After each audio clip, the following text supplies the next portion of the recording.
आते हैं, क्योंकि हम लोग आपकी सर्विस कर रहे हैं, आपको घर बैठे इतना अच्छा डिस्काउंट पे सामान मिल रहा है, और आपको क्या चाहिए ये बताइए आप हमें। ठीक है, तो आपसे मैंने तकरीबन तमाम तर बातें कर ली। आप शॉप पे भी विजिट कर सकते हैं। शादमान मार्केट में हमारी शॉप है, जो कि एक तरफ से जेल रोड को लगती है, एक तरफ से फिरोजपुर रोड को लगती है, और एक तरफ से शाह जमाल को लगती है।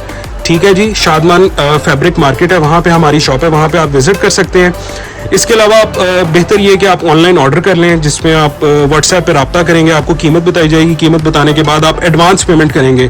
सीओडी पे हम काम नहीं करते, क्योंकि लोग जो हैं वो घर पे पार्सल मंगवा के भूल जाते हैं कि जनाब हमने पार्सल भी मंगवाया हुआ है, और डिलीवरी बॉय जो आता है उसको पेमेंट की ना की तंग किया, तो इसीलिए जो है ना हमने इन चीज़ों से तंग आके एडवांस पेमेंट पे काम शुरू कर दिया है। ये तमाम तर मैंने आपको बातें बता दी हैं। ड्रेस कोड पे ज़रूर विजिट कीजिएगा। अमेजिंग स्टॉक हमारे पास और भी बहुत ज़्यादा डेली आता रहता है, डेली बेसिस पे आप उसको भी चेकआउट कीजिएगा, और ऑनलाइन शॉपिंग भी हमसे कीजिएगा। Thank you very much. अल्लाह हाफिज़।